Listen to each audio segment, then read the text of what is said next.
امریکی فوج کے اعلیٰ ترین جنرل نے اعتراف کیا ہے کہ افغان جنگ اسٹریٹجک ناکامی ہے جسے شاید کبھی بھی نہیں جیتا جا سکتا تھا۔ Chairman joint chiefs of staff general mark ملی اور ملک کے اعلیٰ فوجی افسروں نے سینٹ کو بتایا کہ افغانستان کی جنگ لاجسٹکس کے اعتبار سے کامیابی اور دفاعی اعتبار سے ناکامی تھی۔ جنرل ملی کا کہنا تھا کہ جنگ کے جو نتائج سامنے آئے ہیں وہ دفاعی اعتبار سے ناکامی کے نتائج ہیں۔ دشمن آج کابل پر قابض ہے، صورتحال کو اس کے علاوہ بیان کرنے کا کوئی اور طریقہ موجود نہیں۔ یہ نتائج 20 سال کے اجتماعی اثرات ہیں، نہ کہ یہ سب 20 دن میں ہوا ہے۔ سینٹ کی آرمڈ سروسز کمیٹی میں کل ہونے والی بریفنگ پر مزید جانتے ہیں ارم عباسی سے، جو کیپٹل ہل سے ہمارے ساتھ ہیں۔ ارم، کیا اہم نکات تھے کل کی اس ہیئرنگ کے؟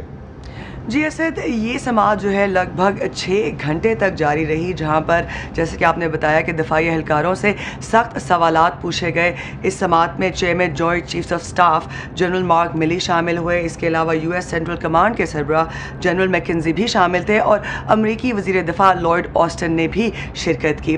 اس سماعت میں جنرل مارک ملی نے کانگریس کے اراکین کو بتایا کہ کس طرح سے 1,24,000 افراد کا افغانستان سے انخلا یا ان کو کس طرح سے نکالا گیا۔ جب امریکی اور بین الاقوامی افواج وہاں سے نکلی یہ مشکل نہ تھا۔ اس میں انہوں نے خامیوں کا بھی آخری دنوں میں اعتراف کیا، لیکن ساتھ ہی ساتھ انہوں نے امریکی افواج کی کوششوں اور قربانیوں کا بھی دفاع کیا۔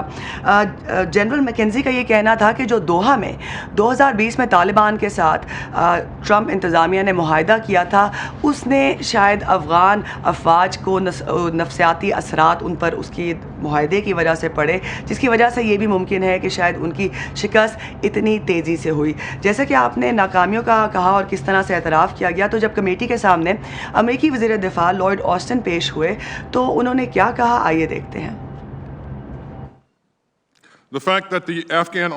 یہ حقیقت ہم سب کے لیے حیرت انگیز تھی کہ افغان فوج جسے ہم نے اور ہمارے اتحادیوں نے تربیت دی، کئی مواقعوں پر ایک بھی گولی چلائے بغیر پیچھے ہٹ گئی، اور اسے کسی دوسری طرح پیش کرنا غیر دیانتداری ہوگی۔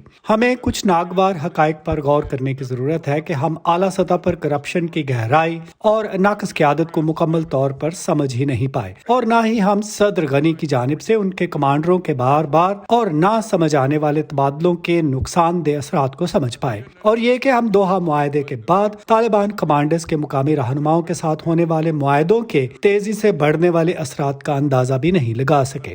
یہ بھی کہ دوحہ معاہدے نے خود افغان فوجیوں کو بد دل کر دیا، اور آخر میں یہ کہ ہم یہ سمجھنے میں ناکام رہے کہ کس حد تک اور کس مقصد کے لیے افغان افواج لڑیں گی۔ سماعت کے دوران بعض ریپبلکنز نے لارڈ آسٹن اور جنرل ملی کے استعفے کا مطالبہ کیا، یہ کہہ کر کہ انخلا جو تھا وہ بد انتظامی کا شکار ہوا، جبکہ بعض ڈیموکریٹس نے انخلا کی تعریف بھی کی۔ اس موقع پر جنرل مارک ملی نے کیا کہا، آئیے دیکھتے ہیں۔ As a matter of professional advice, I would advise کسی بھی لیڈر کو میرا پیشہ ورانہ مشورہ ہے کہ ایسے معاملات میں کوئی حتمی اختتامی تاریخیں نہ دی جائیں بلکہ شرائط رکھی جائیں۔ یک کے بعد دیگرے 2 صدور نے اس پر تاریخیں دیں۔ میرا مشورہ ہے کہ تاریخوں کی بنیاد پر نہیں بلکہ شرائط پوری ہونے کی بنیاد پر معاملات طے کیے جائیں۔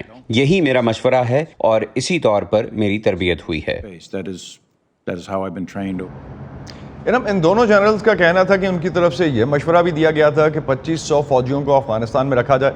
اس حوالے سے کیا تفصیل ہے آپ کے پاس؟ جی ایسا، جب ریپبلکنز نے سخت سوال کیا تو دونوں اعلیٰ فوجی اہلکاروں نے کہا کہ ان کے خیال میں یہ ممکن ہو سکتا تھا کہ 2500 امریکی فوجیوں کو افغانستان میں رکھا جائے، لیکن ساتھ ساتھ انہوں نے یہ بھی کہا کہ اگر وہ وہاں پہ رہتے تو مزید جنگ ہوتی اور مزید امریکی جانوں کا ضیاع ہوتا۔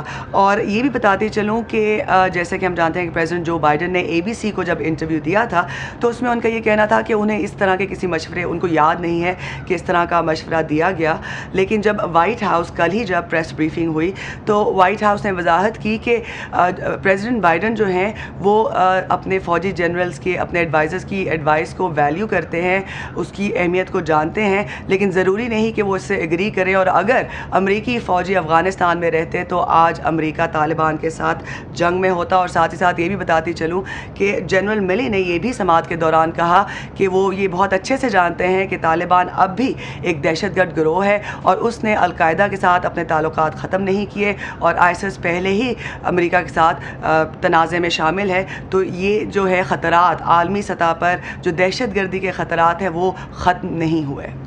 بہت شکریہ ارم عباسی اس حوالے سے ہمیں اپڈیٹ کرنے کا۔